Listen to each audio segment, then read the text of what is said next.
This is gonna hurt. It's time for the Suffering Podcast.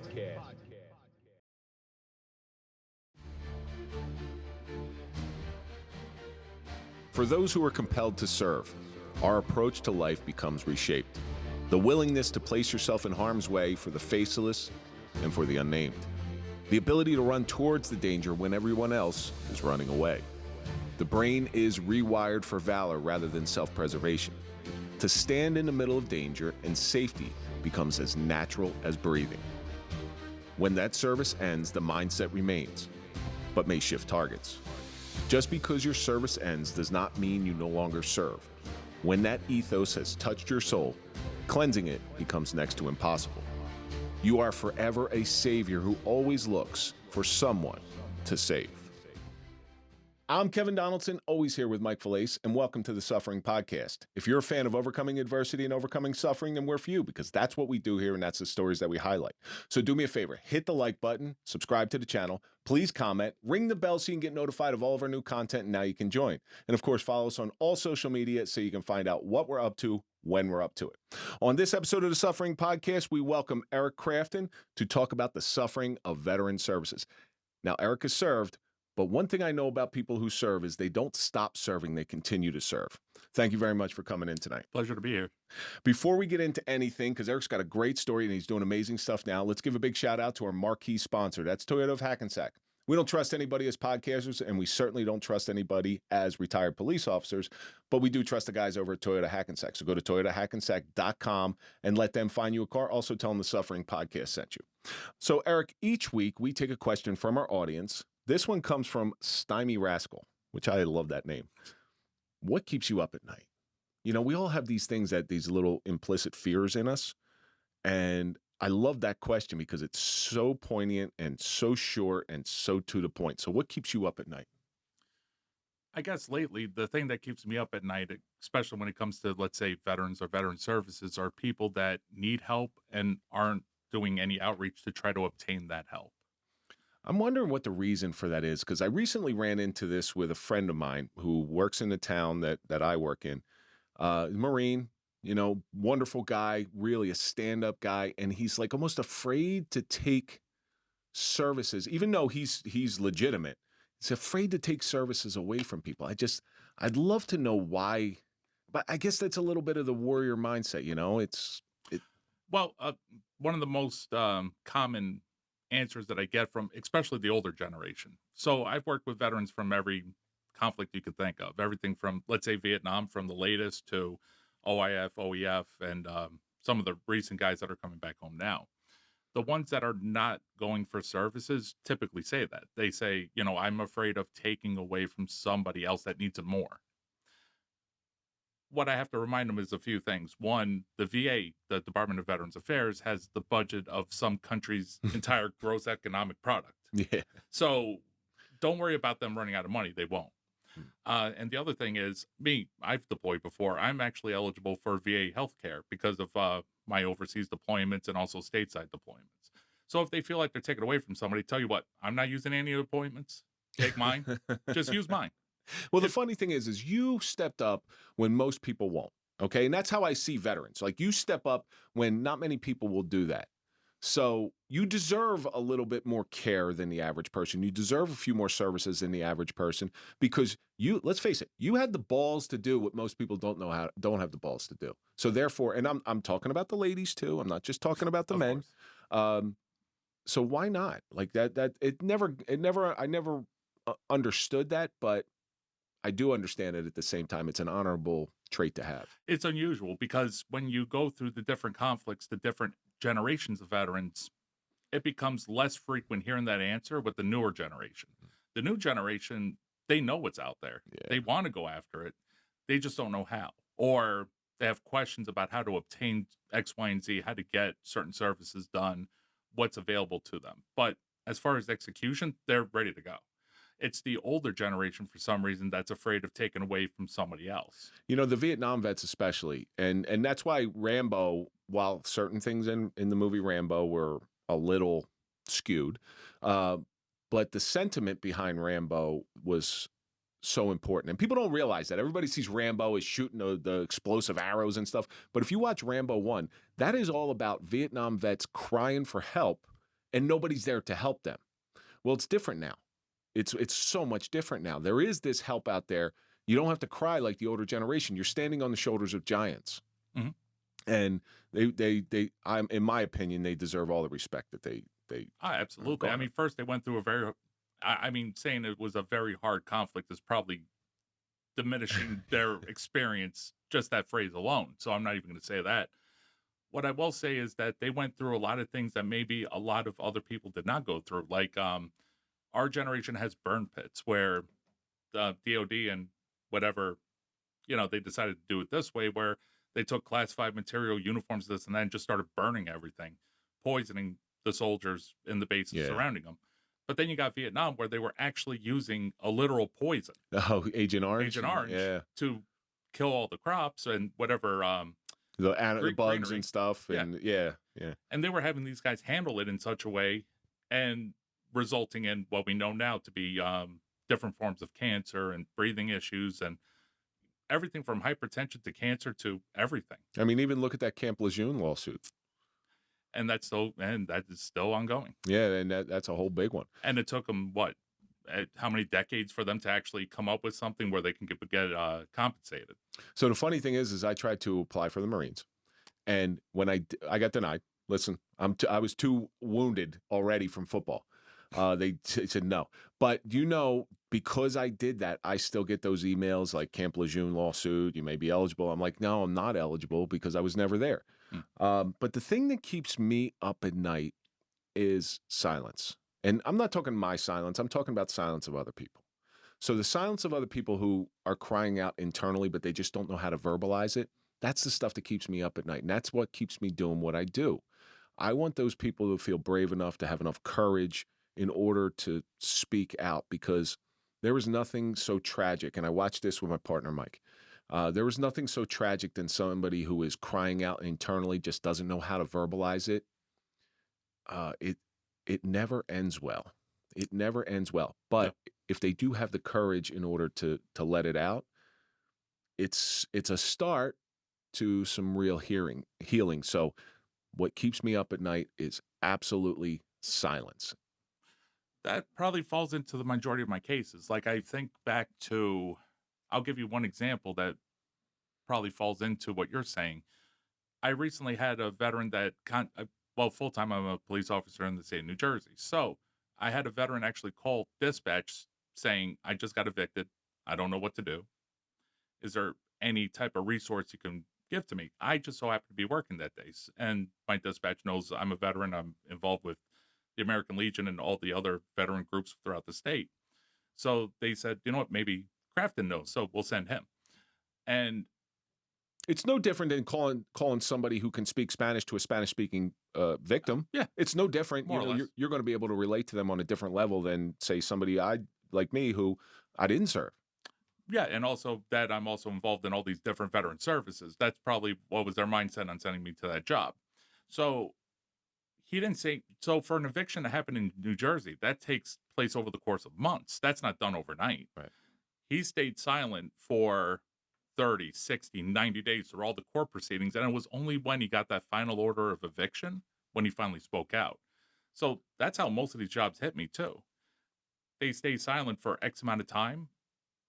Like, think of it like a fire breaking out. They don't call me when the kitchen's on fire. I get the call when the whole building's up in flames. So it's a shame too, because you should be the first call, but you're probably rarely the first call. You're the last ditch effort. More or less, more times than not. Sometimes they don't know that the services exist, or they actually try to obtain services through different entities that they thought would be the most appropriate. Like, when I first encountered that one veteran, which was actually my department actually featured him on social media too.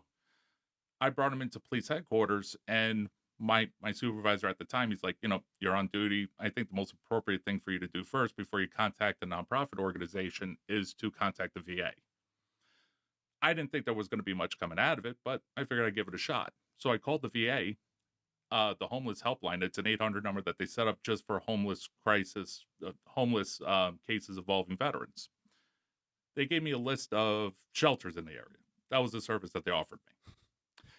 And I was going to say give that number, but don't give that number. no, yeah. In the end, I'm on the phone with the guy, and I'm like, I told you I'm a full-time police officer, and you're giving me a list of shelters. If I didn't know that information, I suck at my job. Yeah. Yeah. So what are you doing for me? well, it's the lowest level of help that people feel kind of gets them off the hook. Well, here, I did what I could. No, you didn't do what you could. And for years now, and I'm not knocking any type of government agency. The resources that we give veterans have been piss poor. It's getting better now. You know, we're starting to wake up to it. We're trying to change it. More or less, but I don't think it's that great yet. Yeah. Like, another example is maybe veterans experiencing or are victims of MST, military sexual trauma. They were rape victims or sexually harassed, sexually assaulted overseas or while in service. It was only up until 10 years ago when they really started paying attention to them. Prior to that, just to give you an example, the rating criteria for somebody with MST for PTSD, evidence-wise, most of the time when you put in a VA disability claim, you have to show two things. You have to show the disability, and you have to show severity to some degree because that might go on a rating scale. And the last part that you have to show is proof of service connection. More times than not, you need all three, unless it's considered one of the presumptive conditions, like with the burn pits. All you have to do is show diagnosis and you were in a certain region at a certain time. Mm-hmm. For MST, the evidence is very, very low because sometimes these cases come out 20 years, 30 years in the future. So what do they consider direct evidence? It could be therapy notes, journal entries, a buddy statement from somebody you served with overseas. So the evidence isn't that, it can be hard to get, but it's not as hard as the other stuff sometimes. And even with the evidence being that minimal, the VA was denying some of these cases up to 70% of the time. It was only 10 years ago when I believe it was Yale Law School, they filed a lawsuit against the VA. And then they started instituting certain changes. So it kind of fits along with the national average. So one of the things that me and my partner go out and do, we'll train police departments on how to deal with sexual assault victims. And one of the shocking statistics nationwide is out of every 1,000 sexual assaults, 996 perpetrators go free. All right?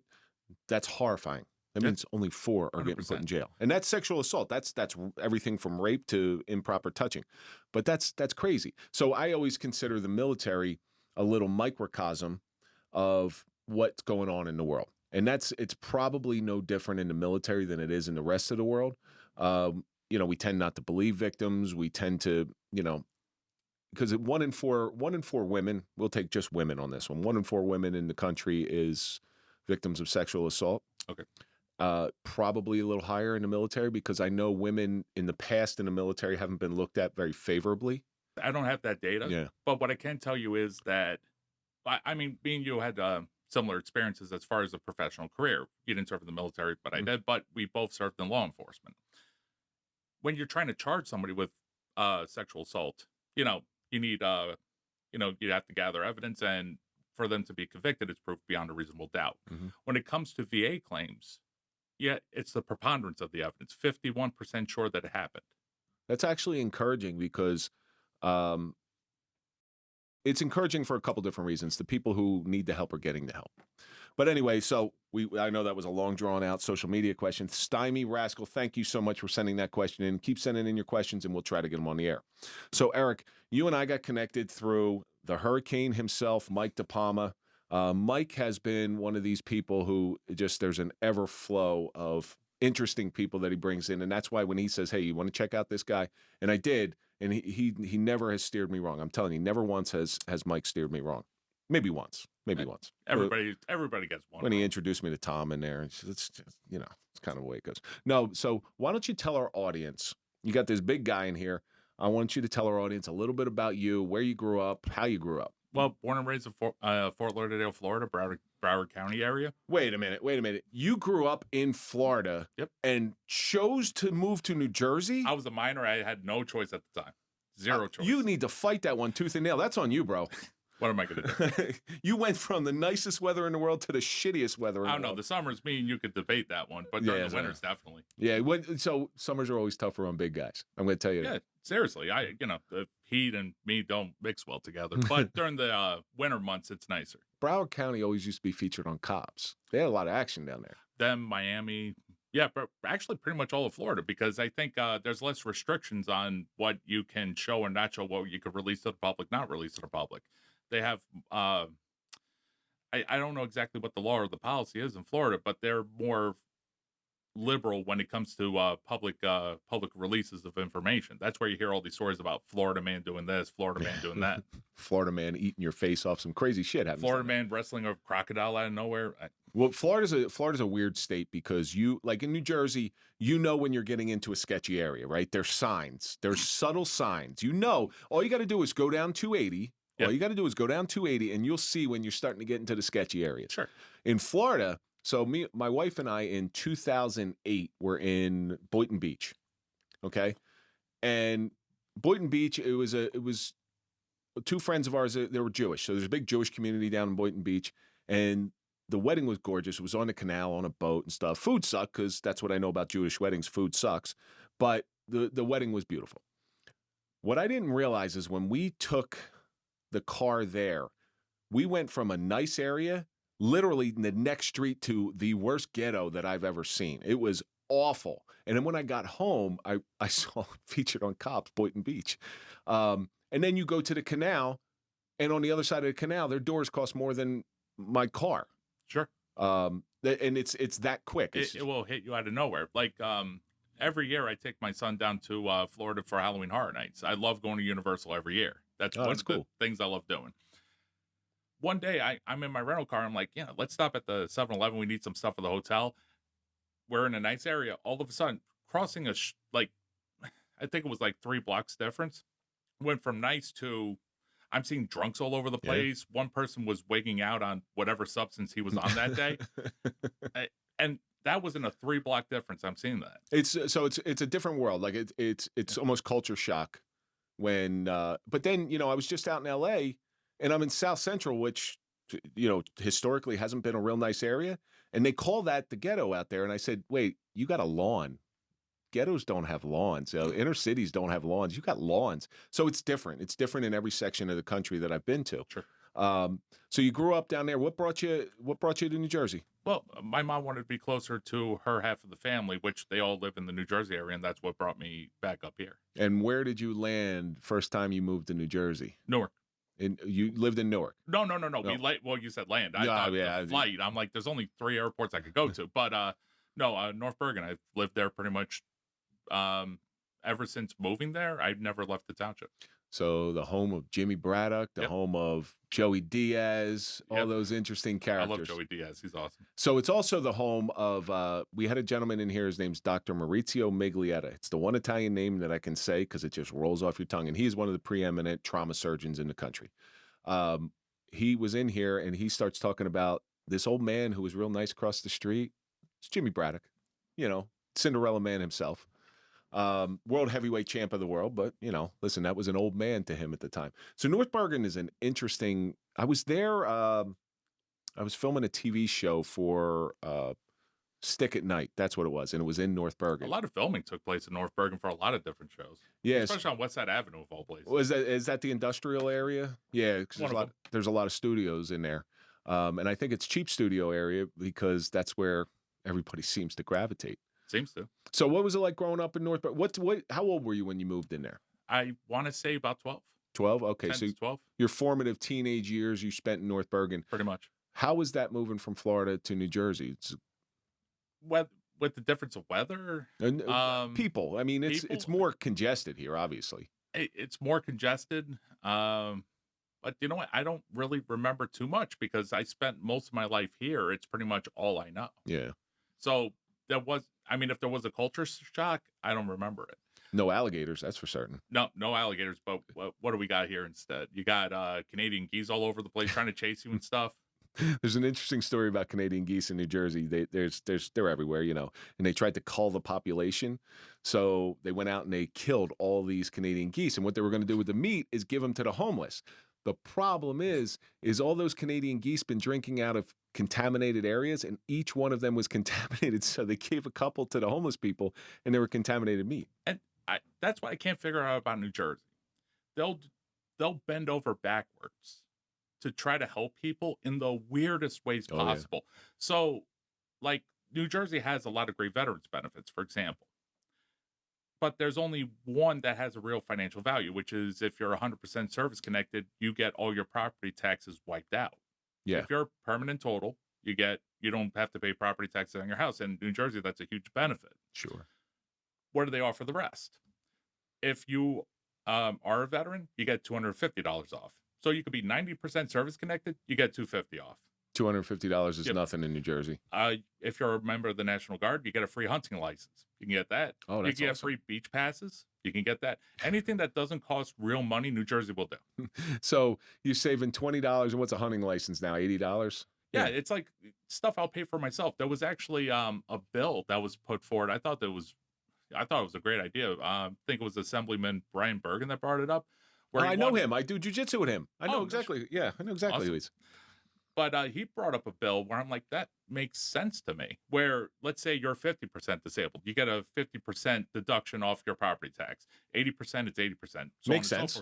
I'm like, that makes a lot of sense. But you got to remember there's close to 1 million.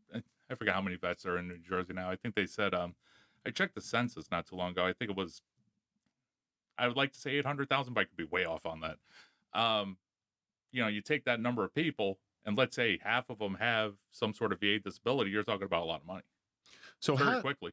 So as you matriculate, what was your career path? Was it always to military, law enforcement, or did you skew off on something else? No, so I started with the military. So at first I first I had my son very early. I'm 42, he's 23 now. So do the math yourself. Dude, you gotta find a different hobby. Yeah, I know. I hear you. So I remember I was working different odd jobs, and they all sucked. At being a father at 19, that's you get when you hold that life, you know in 2 seconds whether you're suited to be a father or not. Sure. If you see that miracle right in front of you. And at 19 years old, it probably made you grow up really fast. Oh, incredibly. It was either like I do the right thing and try to do the best job I possibly can, because he didn't do anything to come here. It was all me. Either do the best job I possibly can or don't. Yeah. I chose to try to do the best job I possibly could. So after working 2-3 different jobs at a time and trying to make my way that way, I'm like, you know what? I'll give school a shot. So I decided to enroll in Hudson County Community College. I started doing very well. I eventually transferred to Seton Hall after graduating out of there. I got a partial scholarship, but it didn't cover the whole thing, and Seton Hall's expensive. Yeah. Then one day I run into an Army National Guard recruiter, and he's like, I could wipe out all that debt you have. Where do I sign up? And that's where I started my military career. So what you're telling me is you got bribed. Oh, 100%. All of us. I've yet to see the only branch of the military that seems to do very well recruiting wise by preaching, do it for country and, for the defense of our nation is the United States Marine Corps. They do a great job with that branding.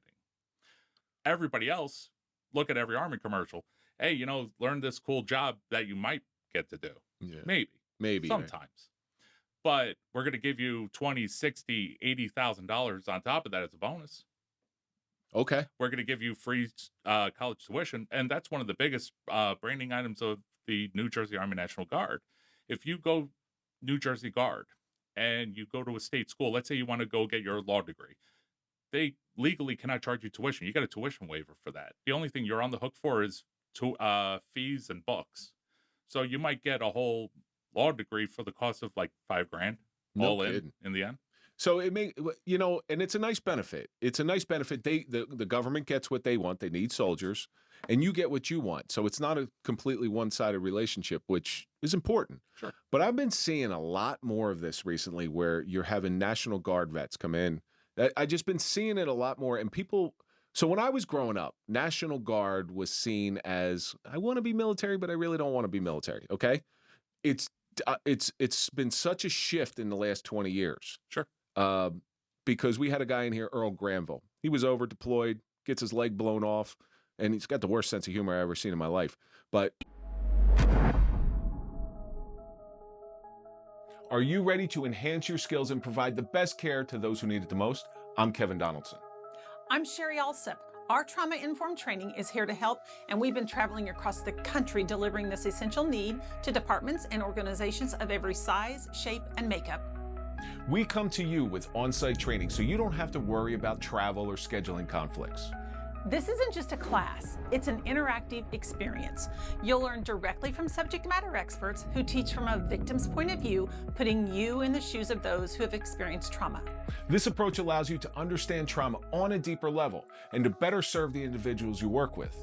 We'll guide you through new interview techniques that prioritize a victim-centered approach, ensuring safety and empathy in every conversation. And for those of you in law enforcement or other fields, our training includes post-credits, giving you the extra added value and recognition for your commitment to professional growth. We offer references upon request to show just how effective our training can be. Don't miss the opportunity to improve your understanding of trauma and make a real difference in the lives of those you serve.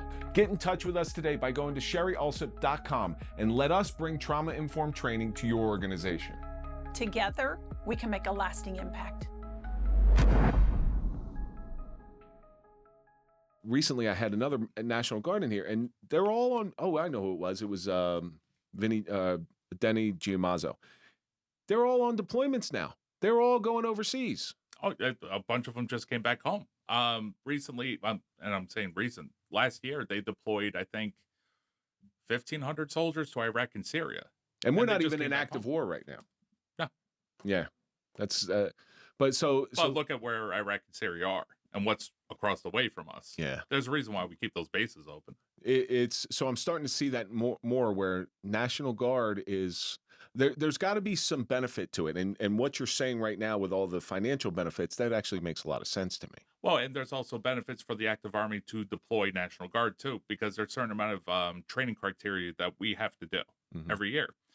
But if we're activated by the federal government to go overseas, all that training stuff that New Jersey usually has to pay for out of their budget is no longer part of their budget. Now they can dump it on the Fed. Have you ever run across AJ Luna?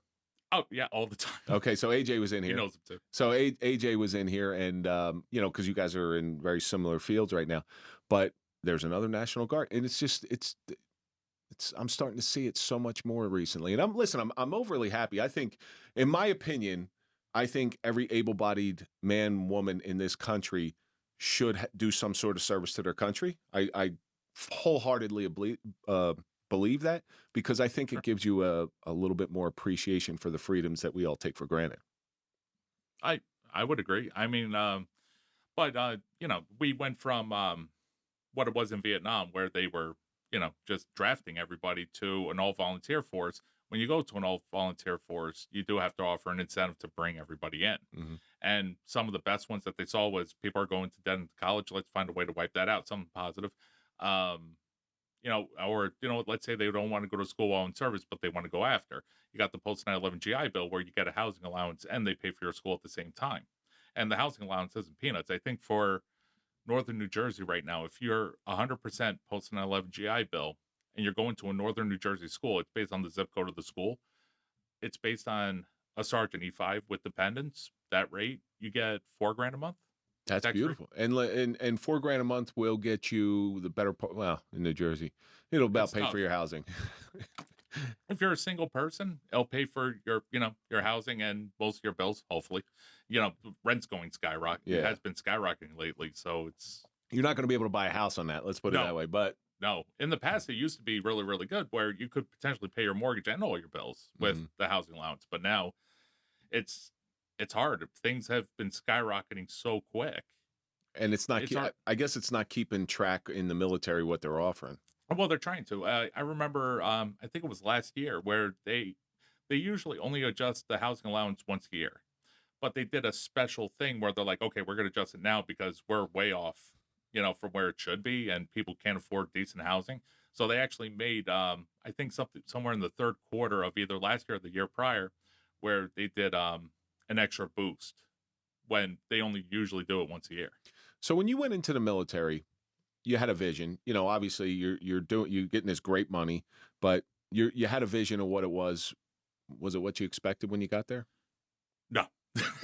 What was the smash in the face? So it's weird. So when you go into the military, you train for a job. You expect to do that job. And, you know, you kind of expect everybody's there. Everybody that is there is going to be professional in the way they do it and everything else. As it turns out that while you're in the lower enlisted ranks, sometimes you're doing everything but your job. You're doing every other busy task that has to take place, and you eventually do your job later. Like, for example, I remember one guy signed up to be a cook. He wanted to be an Army cook. I never heard that one before. Well, he wanted it. I don't know why, but he chose it. It's one of the hardest working jobs in the National Guard or the Sounds like a military as punishment. whole. Sure, but he wanted to do it. He ended up not doing his job for the first 3 years. Really? They actually cross-trained him to drive trucks. Why? I don't know. Actually, that was what my grandfather did in World War II. He was a truck driver. Mm. And when he got out, guess what he did? He was a Teamster. So, you know, it was a good, he hated the military.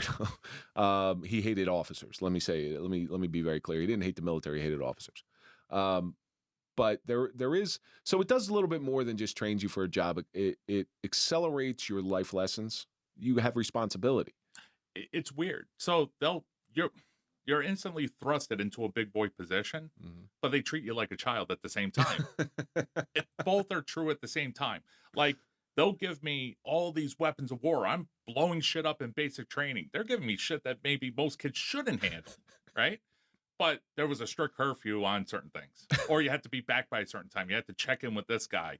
You want to go on leave. They needed to know your whole itinerary. And I'm like, wait a minute, you trust me with all these weapons, explosives. You know, once you reach management, you trust me with this amount of personnel. It's not a lot of young people get a lot of management training, but they try to thrust you into management training very, very quickly. But yet they still treat you like, you know, you're 16 years old, you know? Do you ever once go to them when they hand you a weapon and say, I'm not trained to use this. Are you sure you want to hand this to me? That is never an appropriate answer.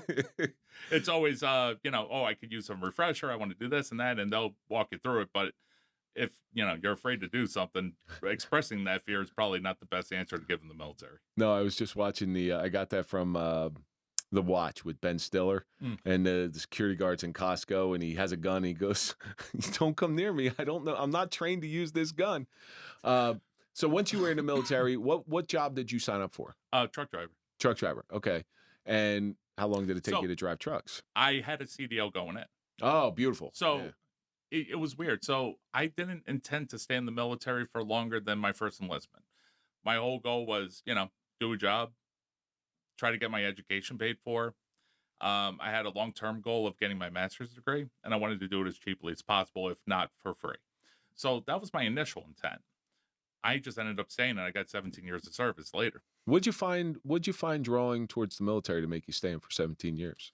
I enjoyed the work. I enjoyed working with the people I was working with. I enjoyed, I felt like the work did have a purpose. I saw the long-term purpose, and maybe not so much in the beginning, but later on when COVID hit and we started opening up all these mega sites, I did start really seeing the value of having that team together and actually performing some of those roles. What did it do? And I don't think I've ever asked this. I've had a lot of vets in here. I've had World War II vets in here. I've had Vietnam vets in here. I've never asked this question to you. Serving, because this is something that's really interesting to me. Being in the military, what did that do for your heart, for your patriotism? Like, what did that do? Was it a pride thing? Like, I'm doing what I'm supposed to do. I would see it more, maybe from a law enforcement perspective, it might make more sense. And this was especially true during COVID when we were doing all, you know, the mega sites with the 5,000 shots a day we were doing. I was working out of the Meadowlands during that time. I was on active duty for about a year during that mission. The idea that I got to help people that normally could not or was not able to help themselves. The whole something that fulfilled my, you know, what I wanted to do. And it fills your heart in a way that people don't understand. Because I know that from law enforcement, right? So the daily tasks, people looking to you when they don't know what to do or they can't help themselves when they're at their weakest point, that fills your heart in a way people don't understand. Sure. And you know what? You've lived it the same way as I lived it. Like, you know, that, well, not that's not true every day, but you always have that one job that you could think of. You have a lost kid that you help reunite with their parents, or you have a victim of domestic violence that could not escape abusive relationship, and you were the reason that you were able to get her a reprieve from that party. And without your intervention, she would not have been able to get that help, or he wouldn't have been able to get that help.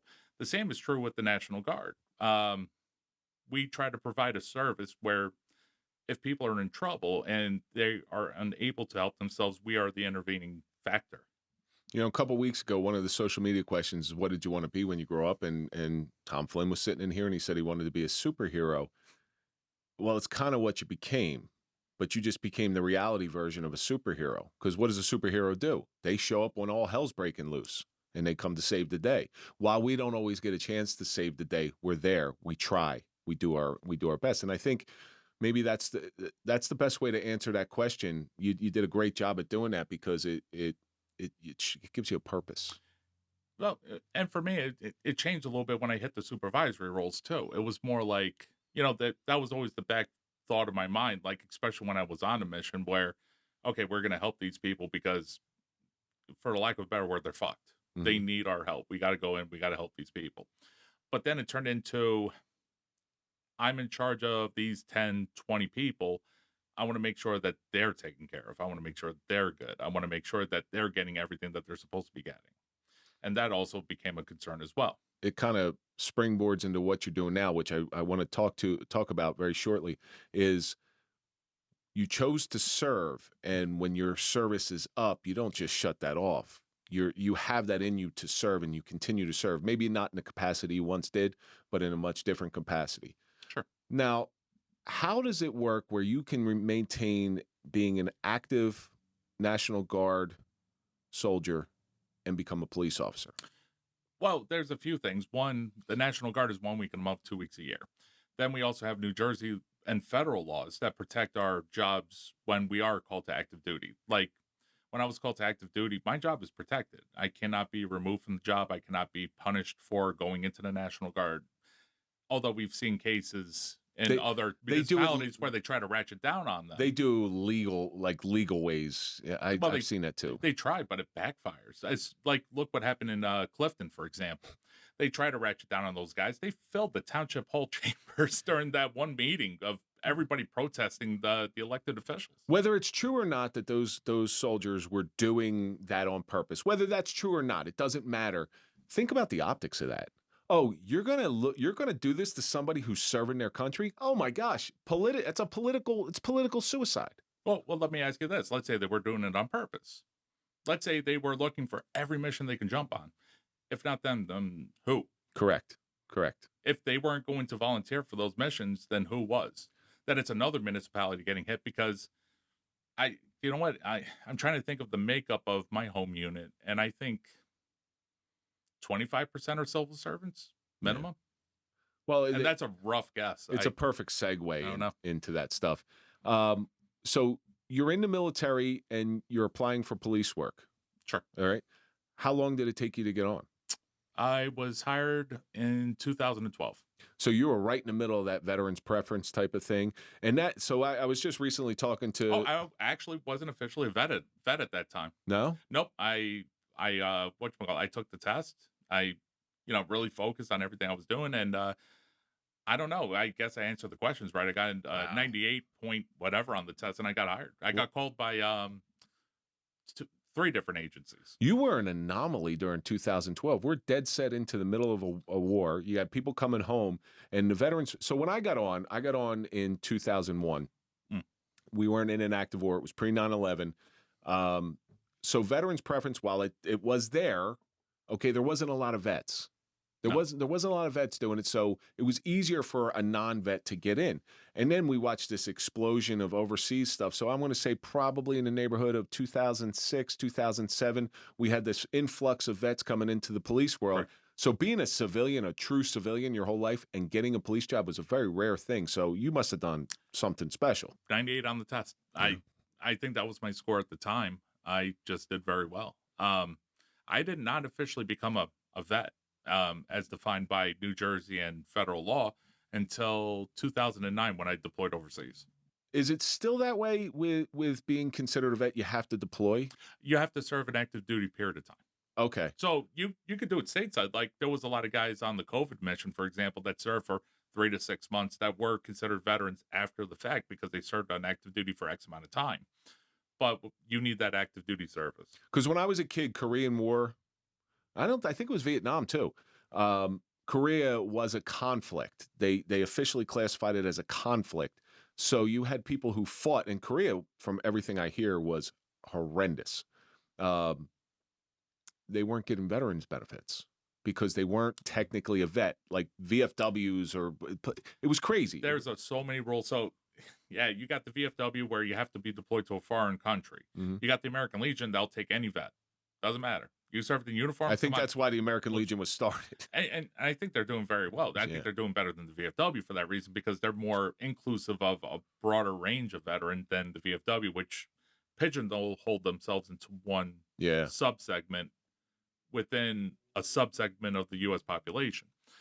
But there's different rules. So New Jersey, they define the conflicts you have to be part of, the type of active duty service and all that. That's what they use to define what is a veteran for veteran preference for civil service. Then you got the federal rule, which is, I forget, I think it's 180 days active duty, and you're considered a vet in the eyes of the federal government. So yeah, I remember, and it changed. Thankfully, it changed because those Korean War vets, they came back, and I knew a lot of them. They really were screwed up. But I'm old enough to remember World War I vets. And my grandfather used to talk about that because when I was a kid, World War I vets were ancient. Mm-hmm. But when my grandfather was a kid, he remembers Civil War vets, which is crazy. My grandfather was born in 1913, so. Yeah, at first I'm like, wait a minute. I was trying to do the math quickly in my head, but I guess that makes sense. It's just wild how closely all these conflicts happen to each other, where your grandfather every 20 years. So it's every 20, 30 years, a conflict will pop off. The longest gap was between, we had the Spanish-American War, and we had a couple other conflicts in there, which were active wars, but about every 20 years. But it's funny how, and I talk about this with my kids, so my grandfather remembers the really old people. They were Civil War guys. Mm-hmm. When I was a kid, the really old people were World War I vets. To my kids, the really old people are World War II vets. Okay. And to their kids, the really old ones are going to be Vietnam vets. Fair enough. I mean, everybody's getting aged out. I remember with my American Legion post, our oldest veteran was a World War II vet. He sadly passed away during COVID, whether it be COVID or just age. He was an older gentleman. And now I guess the new old guy is now the Vietnam vet. Yeah, they're the grandfathers now. You know, the World War II vets when I was a kid they were the grandfathers. Vietnam were our fathers. Sure. But and totally different breed of veteran too. All of them have their own little niches, from what I'm seeing. Yeah, they do. Like World War II guys, it was funny. Like and I can only base this on a handful of the ones that I actually got the pleasure of meeting, where they don't consider themselves, at least the ones I met, they didn't have any arrogance about them. They didn't have any like, oh, I saved America, you're welcome, all that stuff. It was more like, this is what we had to do. We did a job. Yeah. That's how they viewed it. They didn't want anything special. At least they never expressed that to me when I interacted with them. Hell, one guy was just happy that I would stop by and we would have a beer once in a while. There was a humbleness to them. Sure. And that humbleness has gone away. Okay. And that humbleness was almost adorable. I guess that there's no other word. It was like a cute old man who just did what he had to do. And you kind of, when I was a kid, any grandfather's age, oh, did you fight in the war? Yeah, I fought in the war. Yeah, I did this and I did that. And there was no bravado. There was none of that stuff. And I think, they didn't measure themselves by their action. At least the ones that I knew anyway. And that's true for everyone that I ever met. Yeah. None of them bragged. Nope. No, they never saw anything special about what they, and they had the least amount of services. Well, they never expressed that they felt that they should be they should be treated special. They just saw themselves, at least from the description that they gave me, was that I just went over and did what I had to do. Yeah. I was ordered to do this. My country needed this at the time, and I signed up. So I've spoken about this gentleman on here. My Uncle Duke was prisoner of war in Germany for 27 months. Saw about every bad thing, and I know where he was. I tracked him. He was 2B, 3B, and 7A in the Staliks. Saw everything, like saw people murdered by the guards, although he did say that towards the end of the war, the Germans were quite nice to him because they knew they were losing. But He got lucky. he had probably the worst case of post-traumatic stress I've ever seen in my life. Never married, fought all the time, drank like a fish, and then re-enlisted to go to Korea. So, yeah, he's insane. Well, his real name is George. They called him Duke because he liked to fight. That's why. Okay. And you didn't see it back then. There was no services for their mental health. They called it battle fatigue or shell shock or something like that. There was no services for them. Well, they did have benefits, though. They did. The first GI Bill was the product of after that World War. Right, but they never. So they were so humble. I think a lot of them ran into some of the people that like you're running in today that they don't take advantage. They didn't want to take advantage of because they didn't want to take advantage. You know, they were too humble to accept that help because, again, to them that was just something that you had to do. That was part of being a man back then. And I hopefully we're starting to get back to that type of mentality with these guys. So you work your police career. What drove you after 17 years of service? Are you out, totally out? No, I got so with police work, I got, if I wanted to retire, I could retire in the next 3 years. It's almost simultaneous because you only need 20 years in the Guard for retirement. You need 25 in police, right? Mm-hmm. I got about 3 years left in both. Okay. So you're still in? Correct. Oh, okay. So you're still actively serving. That's, I got to tell you, you are a true civil servant, my friend. That's very admirable. So going back to the beginning, when you talked about that one call that you went to, that veteran who was homeless. Sure. Did you have your nonprofit? Why don't you just tell us about your nonprofit for a moment? Actually, it started because of, and some of these ideas started with cases like that one homeless veteran, where I'm looking at what all these different agencies do. I'm an active member of the American Legion. I'm an active member of the VFW. I'm an active member of all these other nonprofits, but I'm like, not all of them are doing some of the things that these guys need. And that's what sparked the idea. I'm like, there's holes in the services. Oh, there's holes in every service, from the VA to all these other nonprofits. They all do great work. They all try to do what they can do, and sometimes they do it well, sometimes they don't. It depends on who you talk to. But I saw that there was a lack of somebody that can respond on a moment's notice for one of these more emergency-based situations, like he's homeless tonight, doesn't know where to go. That's an emergency. You know, like who's going to come and help that guy in the middle of the night? It's not the VA. They gave me a list of shelters. Mm-hmm. So you saw a need that needed to be filled. Sure. And I know, like, there's a lot of money being pumped into nonprofit work with veterans. Okay. Yeah. The gentleman I mentioned before, Sean Abruzzi, so he has a coffee company, right? And he takes the profits, a portion of the profits, and he highlights a nonprofit of the month. Okay. And that's how he gives back. It's a That's awesome. veteran-owned business and stuff like that. So there's all these different people that are really trying to help, and I think they have a very benevolent attitude towards everything. They want to do their best work. Where you have somebody like AJ Luna, he'll try to get them all sitting at the table to try to pull resources. And that's what I did with AJ. So one of the things that I identified that was a need in the veteran community, which it looks like New Jersey wanted to tackle themselves in the next year, 2 years, is homeless veterans. So when I first started, me and AJ started collaborating. He got the contract with his organization to offer 3 to 4 night hotel stays, and there's other people that do that as well.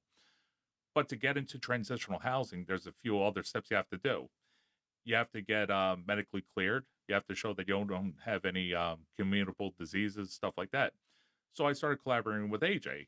Actually, the way I got to know him was during my master's program. I was actually his intern at the Office of Veteran Services at FDU. So yes, spoke. That's where it really started.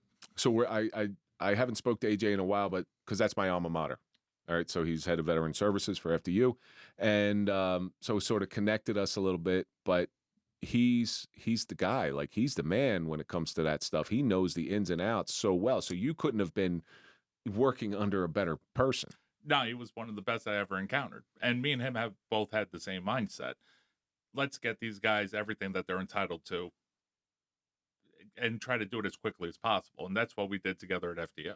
So when you were with AJ, that was the genesis of your nonprofit. What's the name of your nonprofit? I want you to say. So the New Jersey Veteran Support Alliance. So it was funny. I was looking at 100 different names, and there's so many different names out there that were already taken. And eventually that one clicked with me. I searched it, and that's what I selected. I have a nonprofit as well, and I know where the holes are in the nonprofit. And that's always the big scary thing whenever somebody's going to donate to their nonprofit. Is the money going to where it's supposed to go? Sure. So how do you, with fundraise? No, not even fundraise. How do you give them confidence that whatever you're donating to this nonprofit goes to where it's supposed to go? Well, the first thing I start with is nobody on my board takes a salary, myself included. No, but not one of us will be paid. And you see the holes. I don't know if you wrote your own bylaws. No, actually, I tried to do it at first, and then I had a lawyer look it over, and then they got changed through an attorney, and that's why we kicked it back and forth. You got to hang around smart people like Tom Flynn and Mike DePalma. That's how we get our bylaws right. But so you see the whole, like if you're intimately involved in writing bylaws, you see how it can be manipulated. Sure. There is nothing in the bylaws that say you can't take a salary. Absolutely not. Right. You can write that in there that you get 90% of whatever's brought in. And that's why people lose confidence in nonprofits. So the fact that you're saying me or nobody on your board takes, that's the first step in the right direction. So how else do you assure them that all the money's going to where it's supposed to? Anyone that's interested in making a donation, if let's say it's a sizable donation and they really wanted to take a look at our books, I have no problem opening them. So full transparency. Of course. So you're hitting on two big things. There's nothing secret about what I'm doing, right? I have three very, very select areas that I try to raise money for. One is I try to do something different than the American Legion of the VFW. The thing that I try to focus on is family-based events instead of veteran-based events. I want everybody to be included. Like last year, I partnered with the American Dream Mall, and the year prior, I did it too during Veterans Day, where we offered it was free passes to Nickelodeon and DreamWorks Water Park for I think it was 1,200 vets and their family members. That's beautiful. And I sold out within sold out. We didn't sell any tickets. They were all given away, but I had them all RSVP'd within a 3-week time frame. And there's a couple things there. Number one, you're giving them a day of appreciation. Hey, listen, take this. It's a ticket to an amusement park ride, right? That's what you're giving them. But it's more than that. It's, hey, take the day, spend it with your family because we appreciate you. Because I think most of the people in this world, vets included, police officers, we just want to be seen. We don't want the accolades. We don't want all that stuff. We just want to be seen. We want to be acknowledged. And I think that's what you're doing with things like that. So that's one thing. So you just give them a day of peace, a day of fun, a day of just clear your mind. Sure. And also something that maybe they could not financially finance themselves, right? So what's a day at the American Dream Park cost? What is it, $100 per ticket for Nickelodeon? Let's say you have the nuclear family, Four people. 4 people? That's $400 for the day. Add the other part to it, now it's $800, right? If you're paying, at the door tickets prices, without discounts and stuff like that. How many people could say I can afford $800 in a day? Yeah, it's a big nut. Not a lot. So that's why I to go to East Rutherford, New Jersey. Yeah, but that mall's amazing. But that's the type of access I try to give them.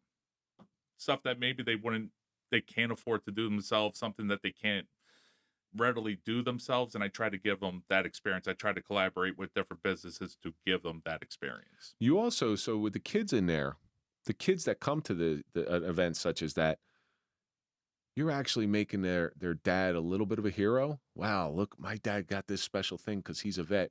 And to give parents, whether it's man or woman, doesn't matter, to give parents the opportunity to be seen in a different light by their children is probably one of the biggest gifts that something like that can ever give. I don't think I ever looked at it that way. I just looked at what the other organizations do. They have their barbecues, they have their bar, they have this and that. But as time goes on, we're working more. We're spending more and more time away from home. The days of dad saying, okay, I'm going to hit the bar. I'll be back later on tonight. Good luck with the kids. I think those days are over. Yeah, I really think they are. And that's where a lot of VFWs, like people go to VFW, Elks. Well, it's no different than an Elks Lodge. It's just for veterans. They go there. There's a bar there. They sit there and drink, and they sit there. And still has a purpose. But I don't think. I don't think I think bringing. going on, if you want a bigger turnout, you have to be more inclusive, because if you have less free time, most men or most women, most people that are family focused want to spend time with their family. So I try to do something where all of them are included. So tell me about some other events that you've run. So the American Dream's a big one. Did that the last 2 years. So with the start of the nonprofit, I'm planning something for every quarter. Right now, I mean, nothing's set in stone yet, of course, but I'm talking to different venues, movie theaters. That's probably maybe one of the cheaper options that we can do. Big Snow. I don't know. Have you paid for a movie lately? Yeah, that's true. I tell you, you might be better off going to the American Dream Mall. Nah, I don't know, but Big Snow. That's somebody that's very interested for the time being. At this point, I'm meeting with them next week. Hopefully, we can get something going with them. I recently did something with the National Guard and what is it, Mountain Creek.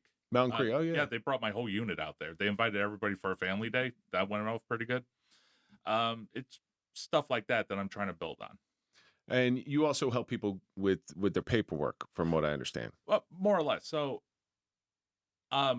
the only people that can actually, so that's the other part of the, there's 3 parts to the nonprofit. You have the family focused events. Then you have the homeless veterans part where, AJ might take on the hotel part, where I help them get linked up with the doctor to try to prove that there's no communicable diseases. So that way there's a total packet put together so they could get into transitional housing. The last area is veterans that need help with medical help. So one of the biggest things I get hit with all the time is, how do I put in this VA claim? And technically I can't help you with that part. What I can help you with is, were you injured in the line of duty?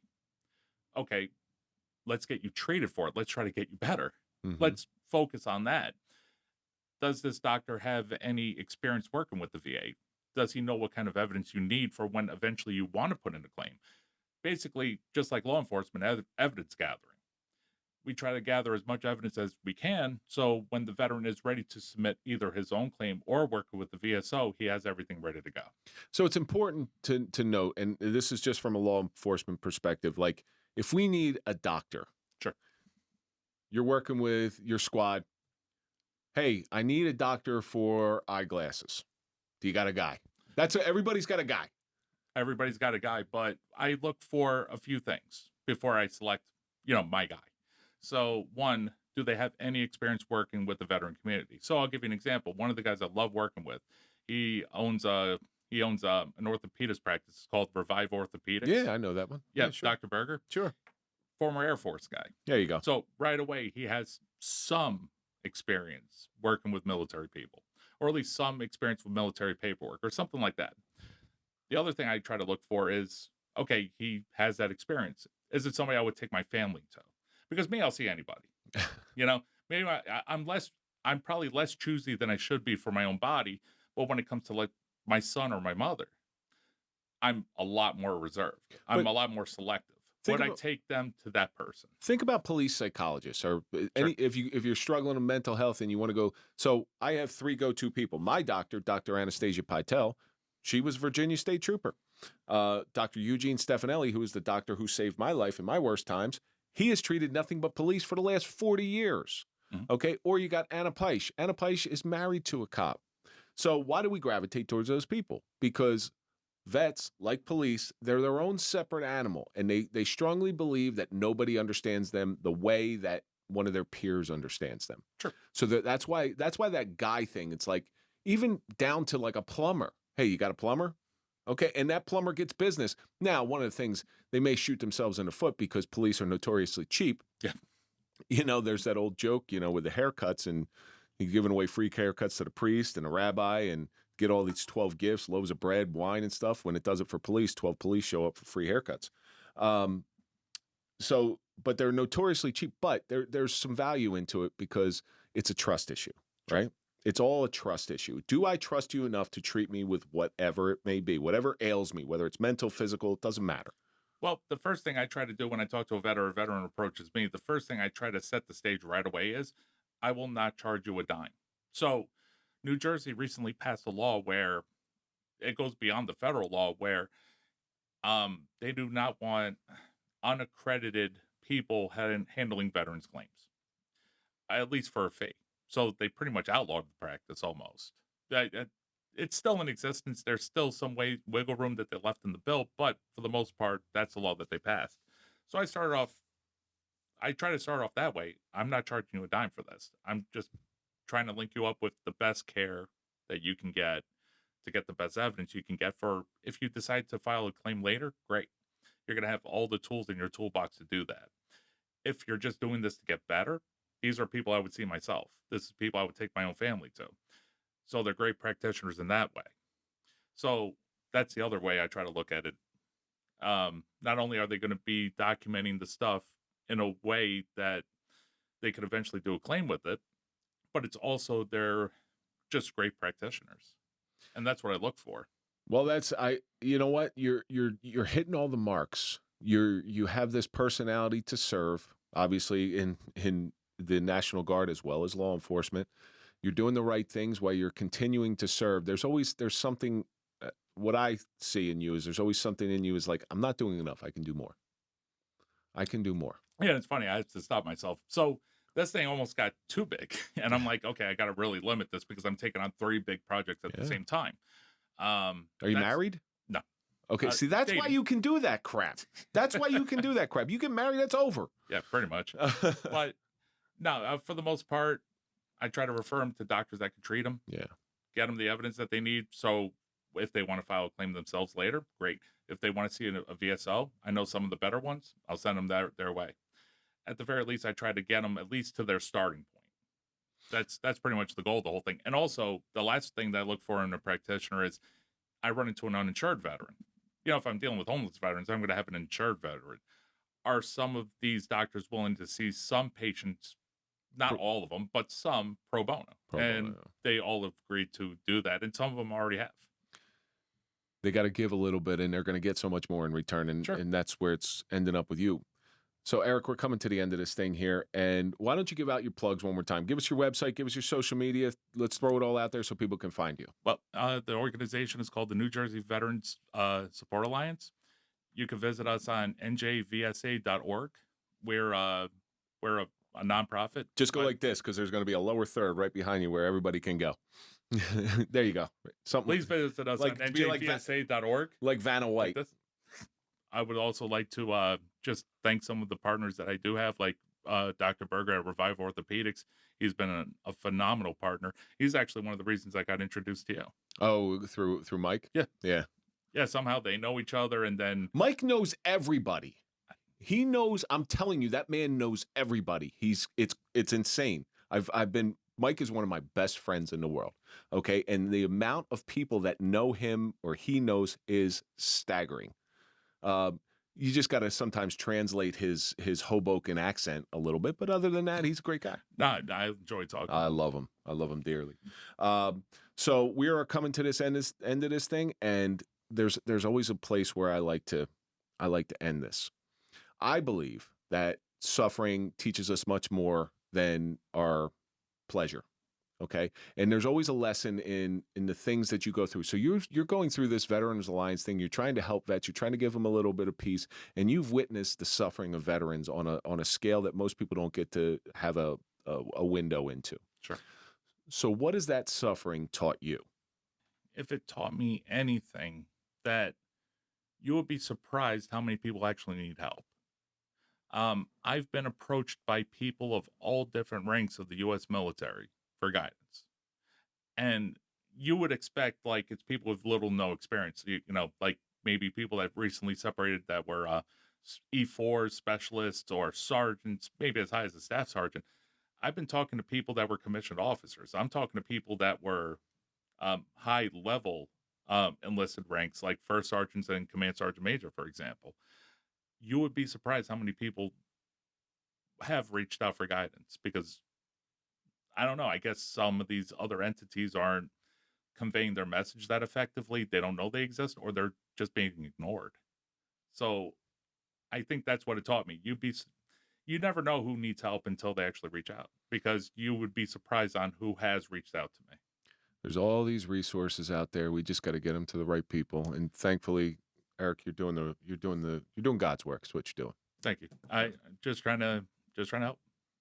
Well, thanks for coming in. I really appreciate it. And keep us abreast of what you're doing so we can promote it. Because once you're in here, you are part of our family. I appreciate it. Going back to the website, any donations go towards one of three areas.